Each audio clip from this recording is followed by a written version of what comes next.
How many people here are currently BMA Phoenix members? Welcome and thank you. How many people here is this your first BMA Phoenix event? Welcome to you as well. For those of you who don't know BMA, we are a national organization that's organized here locally as a chapter. There's chapters all over the country in some major cities. This chapter's been around for about 5 years, 6 years.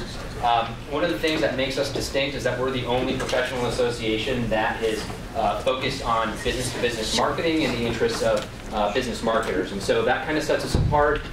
We cater all of our events toward topics that really can help business marketers. And so just for your reference, for those of you who are new to our group, we typically have our events every third Tuesday of each month at this same time. We do that intentionally because so many organizations have breakfasts or lunches or cocktail hours, and we do try to find a couple of occasions throughout the year to have events like that. But what we really do is focus on quality educational content. So we're a lot about professional development, giving all of you a chance to interact with like-minded marketers, people who are faced with the same marketing challenges that your organizations might face or your clients' organizations might face on a daily basis. And so we bring in speakers locally and then sometimes from around the country to speak on different topics. And so we really focus on and emphasize strategy. We make sure that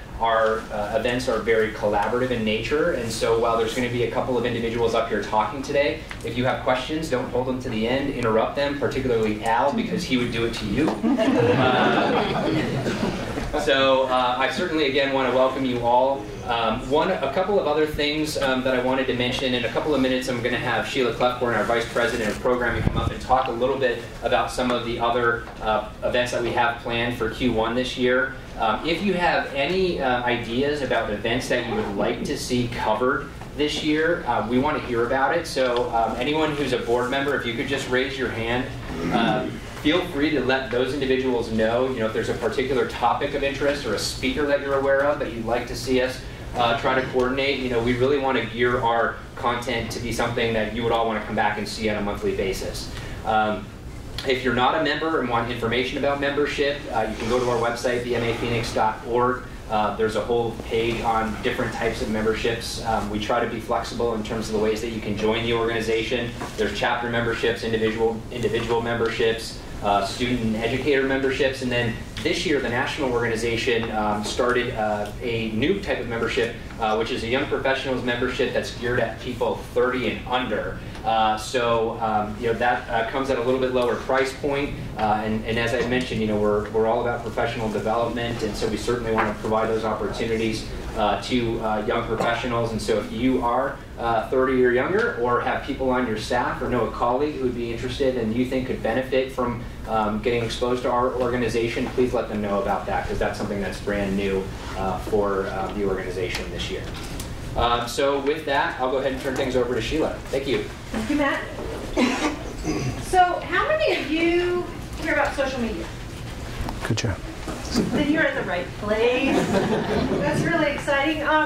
We got this really small room because it's super cold outside, and we thought if we made you sit really close together, that you would have a better social experience. And it'd be warmer too. So I'm really thrilled to announce our two speakers today, both of whom have leveraged social media in a lot of unusual ways. So how many of you have been to at least 5 social media sessions in the last couple of years? Probably all of us. We've learned a lot about social media, what to do, what to leverage. This is a social media session unlike any you've been to before. This one's really about the realities of managing social media and what that means to do that in a large organization, what that means to do that in reality today. Because a lot of times doing social media isn't just about posting here and there. There are some realities to leveraging it across an organization, across your subject matter experts, with your audiences, building community, and all of those things. So we really wanted to have a conversation today that's a little bit different than all the other social media sessions you've been to. So thank you for coming. We have 2 fantastic speakers today. The first is Al Mag. He is Chief Communications Officer at Avnet. He is a past president and the founder of our chapter here in Phoenix. So, you know, we bow to Al. He's done so much for the business community here in Phoenix, and we wanted to say thank you for that. He's finished his term as chairman of BMA International, and he's been all over the country listening to chapters, both here in the States and abroad, about what's working. So he has some really incredible stories he can tell about that as well. And we also have Ron Bokun from Gray Construction. He's the director of Mission Critical, which is kind of a James Bondy type of title, which I really, really like. So hopefully he'll talk about some James Bondy type of stuff. But his expertise is in the data center business, and certainly my agency, we do a lot of work in the data center business, so I'm really, really excited to hear Ron speak. But he's leveraged the construction and data center business in a way that a lot of your companies who you kind of think, I don't know if social media is right for us right now. You know, I'm not sure if our clients and customers are using social media. He has a really unique perspective on that. So we're really excited to have both Al and Ron here today. And with that, I need to do my homework that Matt asked me to do too, which is tell you what the other events we have coming up too. So at the end of this month, how many of you are already planning to go to the Waste Management Open? Quite a few of you. If you're with Avnet, I know you're planning to go because Avnet has a wonderful tent on the 18th hole. We will be having an event on January 30th at the Waste Management Open, courtesy of Avnet. It's going to be a mid-afternoon presentation about 1:30, and we're going to have a wonderful inside look at the Waste Management Open and what the folks at Waste Management do and what having that sponsorship has done for their business, as well as some feedback from the Thunderbirds who put on the Waste Management Open. So that's going to be a great event just a couple weeks from now on January 30th. And then February 19th, we're going to be having an event on how to do live events and how to use live events to expand your brand as well as generate more leads. On March 19th, we're having another program on video marketing. And then on April 25th, we're having an event called the Marketer of the Year, and we do that in partnership with the Business Journal. So if you are interested in getting an award as the Marketer of the Year, I'd encourage you to think about that program. The nominations went out on the Phoenix Business Journal just, I think, yesterday. Yeah, it's open now, so you can find it on their so website. Just do a web search for Phoenix Business Journal Marketer of the Year, and I would highly encourage you to nominate your company for an award. So without further ado, Al and Ron, I'll let you get started.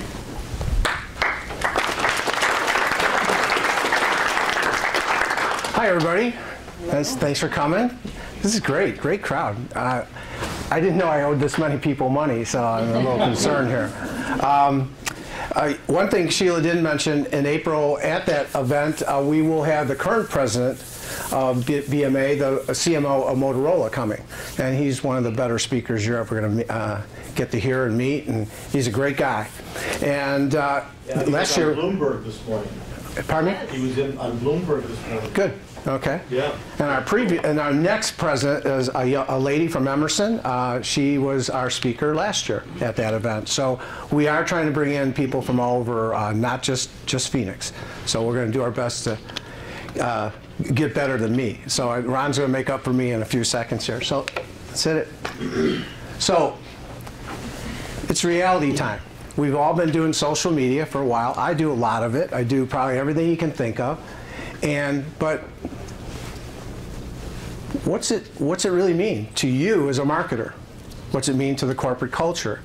There are a lot of things it can mean. And if you are not doing it, I think you're making a mistake. Because every day I can learn something.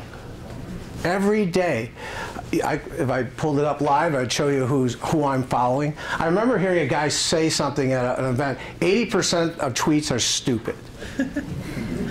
I wanted to say, because I was a guest at the thing, I couldn't raise my hand like I would do here and say, well, that's because you follow 80% of stupid people. So that's what, I mean, you follow who you want to follow. That rule, or that unwritten rule of if somebody's dumb enough to follow you doesn't mean you got to be dumb enough to follow them. You don't have to follow who you want. And then you'll read what you want to hear. You're going to hear something informative. You're going to learn something from people if you pick the right people. And if you don't know who to pick, then pick somebody in this room who you like, trust, and go on theirs and see who follows them or who they follow. That's the best trick I can give you. See who somebody else is following and go, wow. I would tell you if I follow, I don't know, 300 or 400 people, half of them are publications that our company's involved in. I look at the industry. That's the most important thing I want to look at. I definitely follow my competitors. But the reality is I don't learn much from our competitors. I learn stuff from other people, including people in this room. So do it. Blog. Blog's probably the best thing you can do because you become a thought leader. LinkedIn is the best thing of all time. It's the Rolodex on steroids. Somebody does the work for you. There are so many different things you can do, but do them. So now I'm going to go reverse it on you and say, okay, now let's get real. Oh, you're going to... Technical difficulties. Okay. So if you don't know much about Avnet, we were founded in 1921 by this gentleman. There was a Mr. Avnet. And we have about 17,000 employees right now. But if I had one thing to say on here, we're very proud of being Fortune's most admired company in our space in technology distribution for 4 years. Very proud of that. And if you don't know much about us, we sell technology products. These are far more famous than we are around the world. We sell those products. This gentleman says we are the supermarket of tech when our CEO goes on, and I think he'll be on next Thursday. What I do, I'm responsible for defining the brand around the world, internal PR, community relations, impact, employee engagement, that's what I want to talk about a lot today. And my role within the C-level is to make sure company is aligned with what's going on with all the employees and so on, strategy, support. So it's probably what you guys do, we just got more people.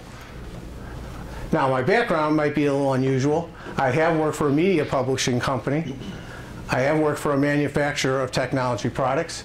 I work for the biggest distributor in the world at 26 billion. And my background is I'm an artist and I had my own agency. So I've kind of probably done everybody's job at some point in time if you live long enough. In fact, I love the thing about the young people, what is it, I don't know how much it is, $50 or something like that. I think that's great. So if it's a democratic society, which, so the 60-year-olds have to pay for the 30-year-olds, I think that's what the deal is now. So I'm going to pay more so the 30-year-olds or less can do it, which is great. I think it's the best program I've heard in a while from our group. So when you're older than 60, I grew up without any of those. It's kind of interesting. I have, and I think there's a few other gray hairs in here too that really enjoyed how things have changed. Geez, I mean, the way life has changed to the point of ridiculousness. How many times have you gone to a restaurant and no one's talking to each other but they're playing at the damn phone? There was something on TV just the other day on NBC. I don't know how many kids it was. I think it was 8. They're all frat friends and so on. And they were always on tweeting, texting, and so on. And they said, okay, we're going to put them down for 2 weeks. After 2 weeks, they found out the next time they got together, all of them, they actually were talking to each other. That's pretty sad. But that's the kind of stuff I'm a little concerned about today, and that's... So, I was called blog boy, tweeter D, tweeter dumb. I was the one that carried up the flag that we should do social media at our company in front of 225 leaders of our corporation, and I was basically laughed off the stage. But being half Italian, I knew I was going to get back at them at some point in time, and I was going to eventually win. And I think we did win. And it was really important to do that. Whatever, I just got laughed off the stage and went on my merry way, but we figured out how to win the battle. And we really have. I'm not going to bore you with the details on that one, but it's an interesting story that now I would tell you out of 10 C-level executives, 4 of them are blogging. And they couldn't spell blog before. So the positive side, it's the best thing ever to repurpose content. Nothing could be better than the way the social digital social setup is. It allows you to be a thought leader. Allows you to add a little personality. So if you're a big company like ours, we want a personality. We want to be a thought leader, but we want to have a little personality too. And if individuals are out tweeting or just talking about what that, if you follow me, yeah, you're going to hear something about Avnet, but you're also going to hear something about the Cubs or the Bears and stupid stuff I'm interested in. And you're going to hear that from other people as well. And I think you start realizing who you're dealing with. What kind of people are they? One of my friends I got to know from Intel is because she was a St. Louis Cardinal fan. And if you're a Cub fan, you don't like St. Louis Cardinal fans. And we started getting at each other a little bit and finally got to meet her. And we became pretty good friends because of it.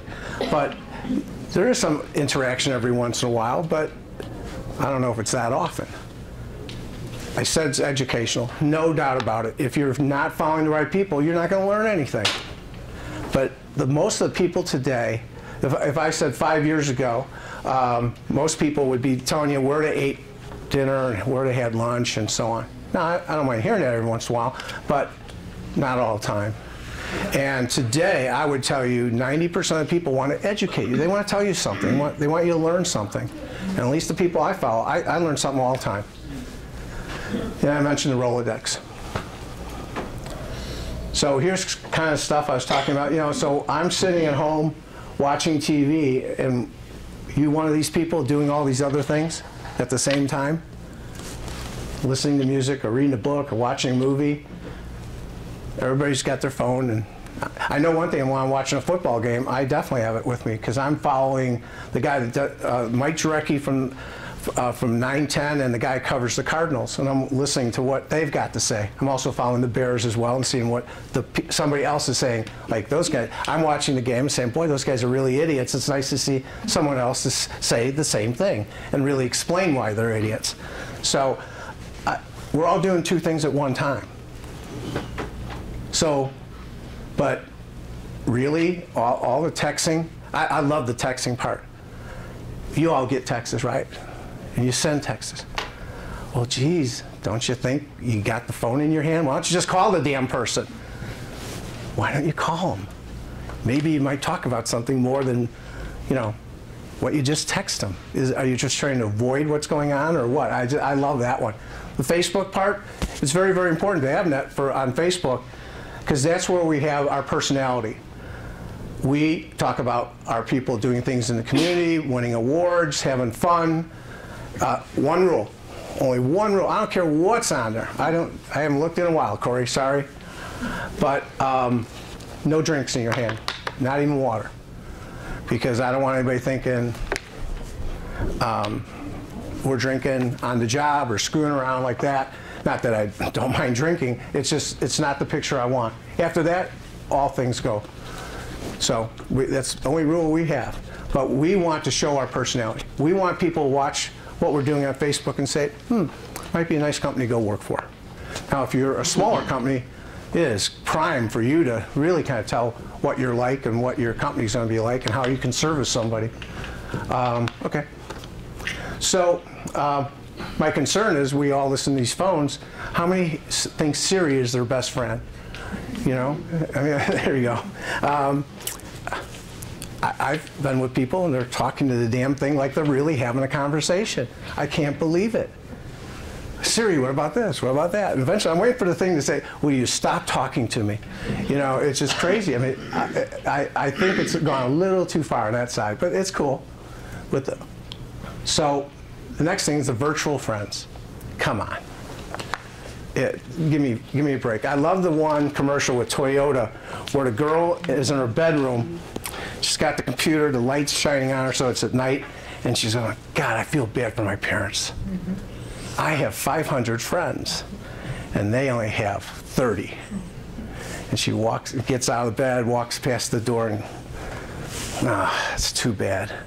The thing she doesn't know is the parents are out having a good time in the woods somewhere, you know, and getting crazy while she's just staying home. And it's so true. And it's crazy that we're worried about virtual friends. Go and get some real ones. These are some of my real friends, guys I grew up with. Tell me, this looks like the Rat Pack here. So that's the gang I grew up with in Chicago. We had a great time.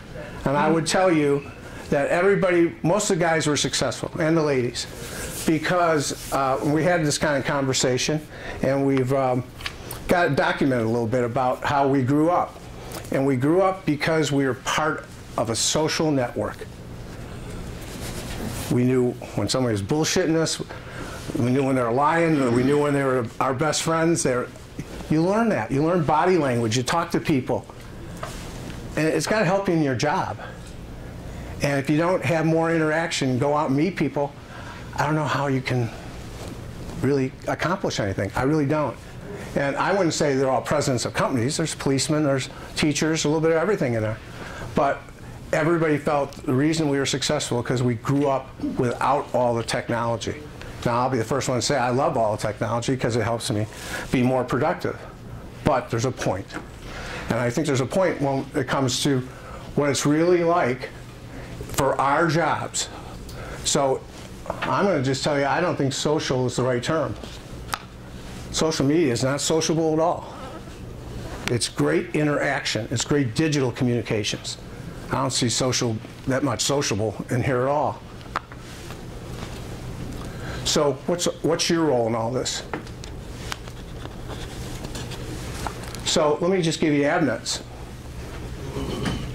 So I don't think you're going to be much different than what I am. So I got social media in there. So this is our brand thumbprint.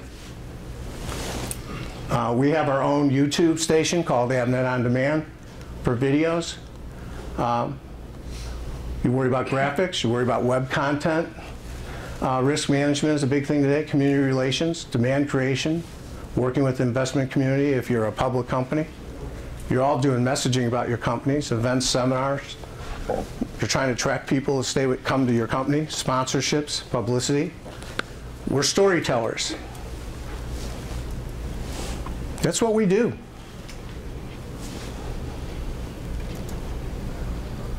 This is what I think tactics were like at Avnet in 1998 when I first came to the company. We did advertising and we did PR, which was kind of new to us, but that was what we did. Print, direct mail, trade shows, kind of a website. When I look back on it now, it looked like a PDF. We did co-op. We did educational seminars even then, so we like to be a thought leader. We were before I ever got there. And we did internal communications. Okay, so let's go fast forward here. One thing that's missing on our trade show. So let's look at a couple new things.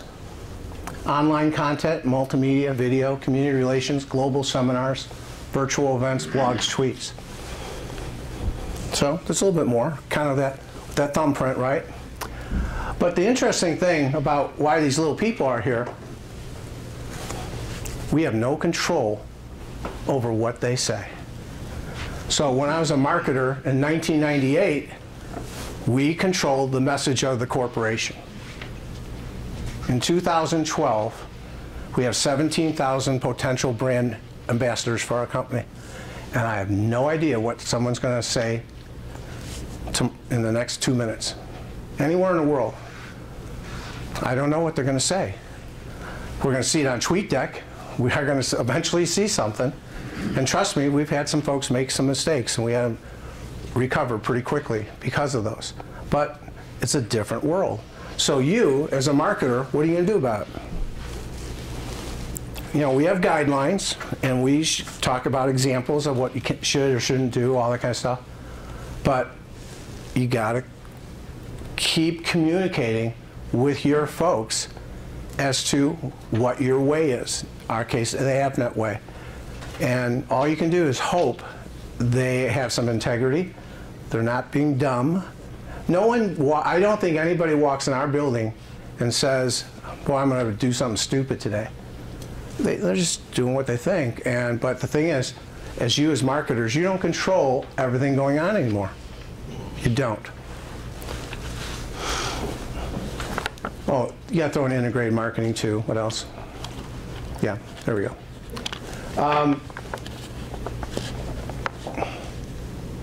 So kind of back what I was saying, you can't control what's happening. You can contain it. But there's also this issue here. Is there so much out there that you're going to just, everybody's going to get tired of reading about you or talking about you or tired of even listening to you. So there's a balance. Don't do too much and don't do too little. And I think I want to talk about that more as we talk about balance. So I kind of hinted to you already, who do you read and why? Why do you read? Why do you follow those folks? Or why do you read certain blogs? Or what videos do you watch? And I'm not talking about where the cats are killing each other or anything. I'm talking about business videos. And I think this was one of the most interesting things I saw in a survey the other day from somebody in Europe. They gave us this document telling us how we were doing in PR, and my friendly PR people are down here and they do a great job. So I wasn't surprised at the results, but they asked some different questions, and one of them was, do you know who writes about you? I had no clue.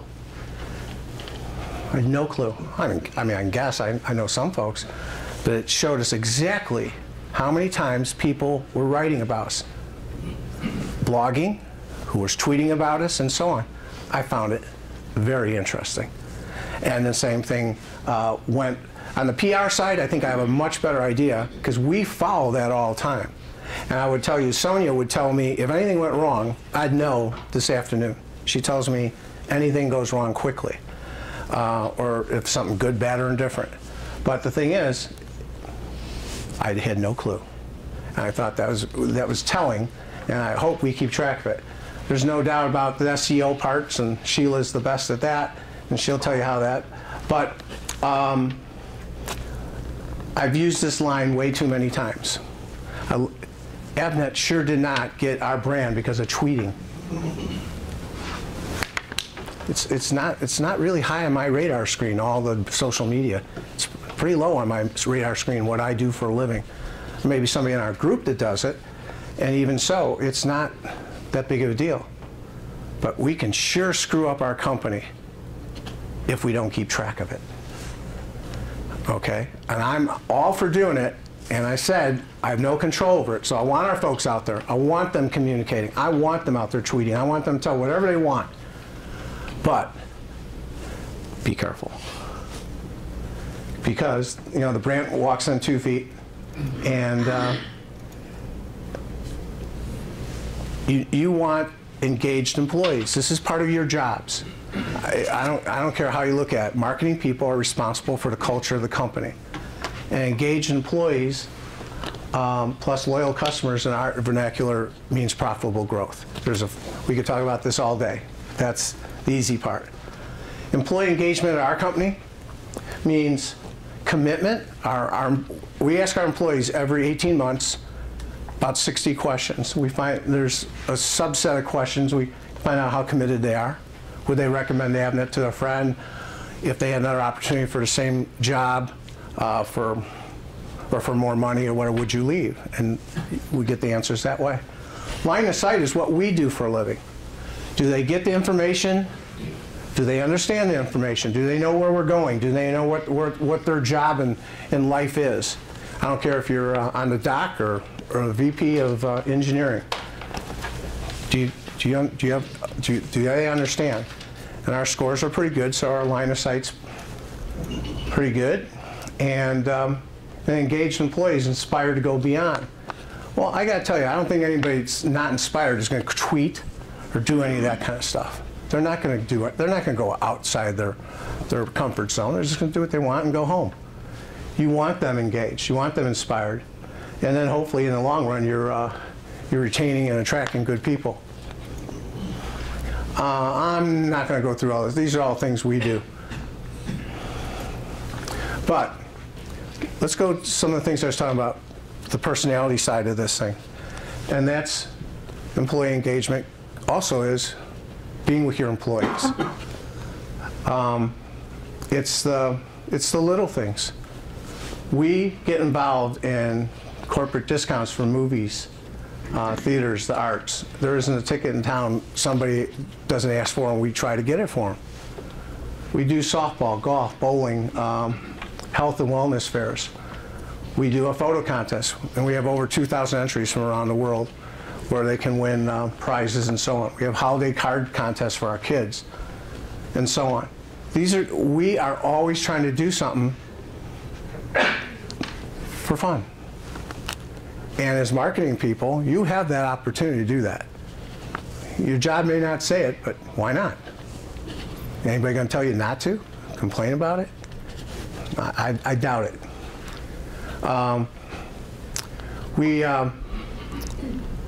We found out 40% of our employees are involved in some type of Facebook activity. So Corey runs our Facebook page for Avnet in the back, and so he tells the fun things that are happening, and we encourage everybody to put their pictures up. How many people are involved now? That are following us? Yeah. Well, within a year we started from about 200 and we're up to 1,600. Okay, good. Better than 1,500, I guess. One of the things, yes, sir. Can you tell the difference between employees communicating with each other or learning about the company versus customers coming to your Facebook page? Do you know what the split is there? Can you tell him what the breakdown is of the people, employees? For Facebook? Yeah. It's higher employees. Not as easy as LinkedIn. LinkedIn breaks it down very plainly for you, but Facebook is different to drive. You have to go through the followers. Well, but it's, to my knowledge, around 70% is our folks. Majority. Right. Okay. I don't think customers are ever going to communicate with us on Facebook. We don't expect it. That's not our strategy. I might see it on tweeting, absolutely. In fact, I always enjoy when we say something really good or something really bad. You know, business is bad or really good. People retweet things, and I have, and Hannah knows, I'll go add up the 125 tweets in the last 24 hours about us, the retweets, and then I add up how many people follow those people. And go, guys, if you don't believe this is important, we control our destiny here somewhat in this area, you're kidding. That one statement by this one person was retweeted, and it's been seen by, 100,000 people or whatever it is, 30,000 people. You got to know, you got to keep track of these things, where they're going. Would you go back? I'm sorry. I think there was one more thing in there. So this brand awareness thing, we don't advertise in town. We do a lot of PR, we do a lot of things in the community. The community thing is the most important, and I think I'm going to get into a little bit more, but we got our brand awareness up from 20 to 60% in about 7 years because of that. And it's not because we advertised, it's not because we tweeted more or something. These are things that we actually got out of the building and met people and did things for people. This is one of our better programs. This is for college students in town. We've been doing it for quite a few years. And then we also have a virtual game. And the virtual game this year was won by somebody from Yale. And we just got a pretty cool sponsor, the New York Stock Exchange. They like what we're doing, and they might want us to take it more virtual for them in other countries. So we're kind of excited about that. But we do that. We got a softball tournament. We got a softball tournament in April 6th. If you have a team, a company, it's only for companies to play. And if you win, you go to a D-backs game, and we have a lot of fun. But the whole point is just interacting that way. So there's a couple of things we do, but we do in-kind donations, quite a few of them. We get in United Way with our folks, ticket donations. Real pleased with all the tickets we don't use for events. We give them to, in fact, one of our first, I assume he's still a member of BMA, but a group called Vet Ticks. They will take your tickets right now for an event at 6 o'clock tonight and give them to some Army family. So they're a pretty cool group. So we do a lot of things, and the check picture is always important. In fact, those two guys will probably be the ones speaking to you at the, this is a gentleman who runs the sports programs for Waste Management, and he's the big chief from last year. I assume he'll be talking to us. These are just other things we do. We have our own grants program, which is kind of cool for us now is 8 hours of paid time off. So that's a good thing. We celebrate anniversaries. We also celebrate history. We have a little historical museum in our place. And one kind of interesting thing I keep track of, I don't know if it's, I think this is more important to me than how many people are following us on Twitter. Our employees currently spend about $250,000 a year. That number's kind of low. Buying shirts or apparel or items with an Avnet logo on it. I think that is a thermometer of how our people are engaged or inspired to be part of our company. It's their money. And so if they're spending $250,000, $300,000 a year on our stuff, either to wear or give somebody else, I think that's important to me. We have our own awards programs in the Marcom area. I don't know if I'm really going to spend much time. Okay, so what does that mean? All this kind of not hug the computer, hug somebody else type of thing. Here was our employee engagement a few years ago. 1, 2, 3, 4, about 9 years ago. 65%. Today it's 77%. Interesting. It's nice to see the numbers go up. But what's probably more interesting is the profits went up.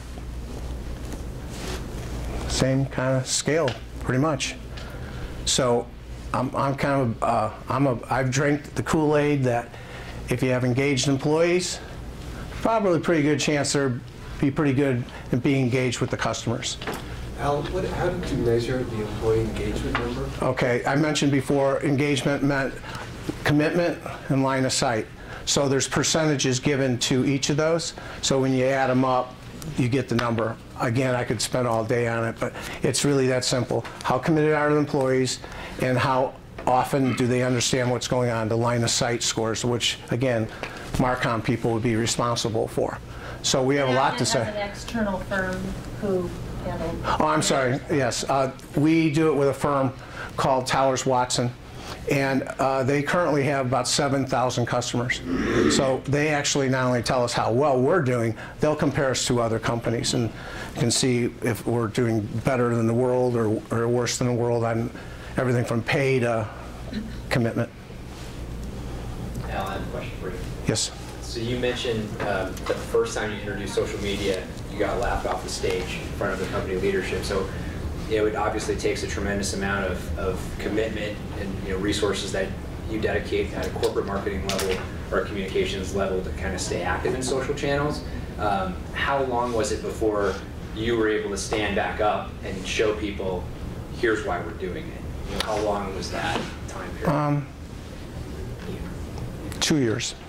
And the next year, at that same meeting, we brought the best person we knew in the business to come speak to those leaders.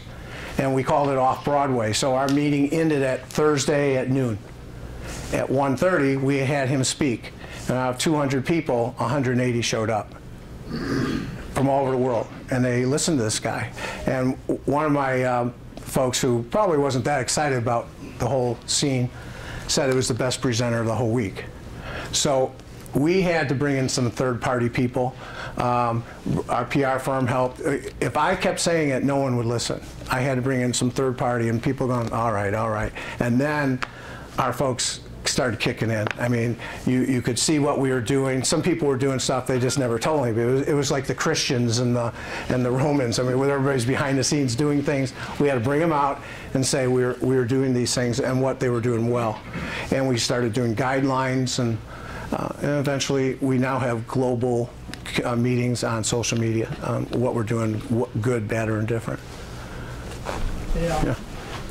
Just I remember you talking to me about it before, where you said to the leadership, no more jokes, don't diss this anymore. You sort of drew a line in the sand and said, we're going to do this, and just sort of back off. Right, that's obviously all, Alden's known me for a while, and that is true. What happened was pretty much what you said. When did it take? It took about 18 months to 2 years, and then when we had the final meeting with Sonia and her boss and our VP of PR, sat down with the CEO, COO, CFO, Investor Relations, and HR. And basically, we at the end at the presentation, they said, "Well, what are you looking for? More money, people?" I said, "I don't know. I really don't know. We're just trying it." I said, "But no more jokes." I said, "Every time you tell a joke, I don't give a shit about the jokes. I don't care. But when they say it and other people hear it or see it, you might have moved 5 steps up. They just knocked you back 2 because, oh, well, that must be stupid if the boss said stupid." And they stopped. No more jokes. And all we said was the train has left the station. Just let us try the things. We'll tell you what's working. We'll tell you what's not working, and we'll see what happens. And I think we definitely have a lead on our competitors. Yes, sir. Yeah, Ron. Do you have a social media policy? Oh, absolutely. I went to a meeting like this, and the guy speaking was the IBM blogger. And he was very kind and said, here's our social media guidelines, and we, scratched out, pretty much used theirs. It was pretty good. And now social media, okay, you think about 5 years ago, it's now in our code of conduct, where 5 years ago it wasn't. And so things have changed. Let's see if we get through. Ron's got to get up here and talk here. Screw that. What can go wrong? Yep. Balance your digital efforts. No interaction online or in a personal role. That's you got to get out and do things. No strategy or guidelines, as you just hinted. Eventually, you got to figure out what your customers' habits are. We got to keep rolling. One of our speakers said this at our big event in August. If you don't have a mobile strategy that goes along with your social media strategy, you're kind of like closed every Thursday, or you're closed a couple of days a week. And I thought that was very clever. Editors, this is very, very important. If you're a PR person, they do stuff with everything. They're looking at the tweets. They're doing all that kind of stuff. You got to move fast. I could provide this slide to you folks, but bottom line is they're not just waiting at the phone for you to call and write the thing, and it'll be printed next week. It's going to happen in minutes, seconds. And you have to be prepared to move that quickly. And that's one of the things our executive team wasn't really up for either. But now it's not a big deal. Everybody's used to having to react very, very quickly. So here are a couple of things, in my opinion, what you could do for yourselves. Get out of the office, go to BMA events like this, be a lifelong learner, be a thought leader, get involved in the community, which I think is probably the best thing you can do. Align yourself with the CIO. According to IBM, where they're spending their money on marketing today is to the marketing people and the CIO. It used to be only the CIO. Get aligned with them. You'd be surprised how life goes faster and better for you. Yep, you do have to educate people. Try things. Expand your role. When I said, okay, you're a marketer and my job's not culture, BS. Make it your job. Help the human resource department. They're human resource people. They're not communicators. They're not usually the fun people. I'm not saying you got to be a cheerleader, but geez, you can help people be better at what they do, and they have fun doing it. Forget it. Yeah, forget it. Here's one thing. I think there's going to be more meetings in the future. Next big thing, we talked about this guy came and spoke to us. So if there's this big transformational gap going to happen in the next few years, well, where are we in all this?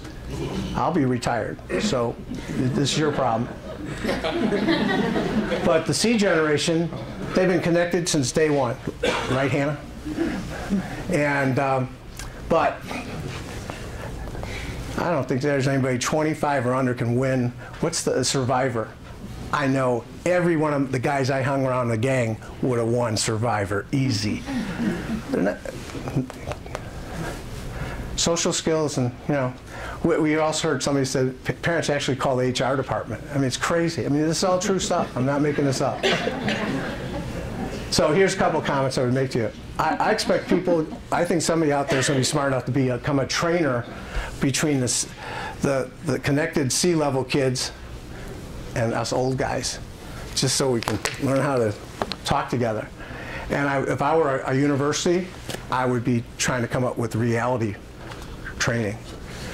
Put down the computers, come in, actually talk to people, how to open the door for somebody, whatever it might be.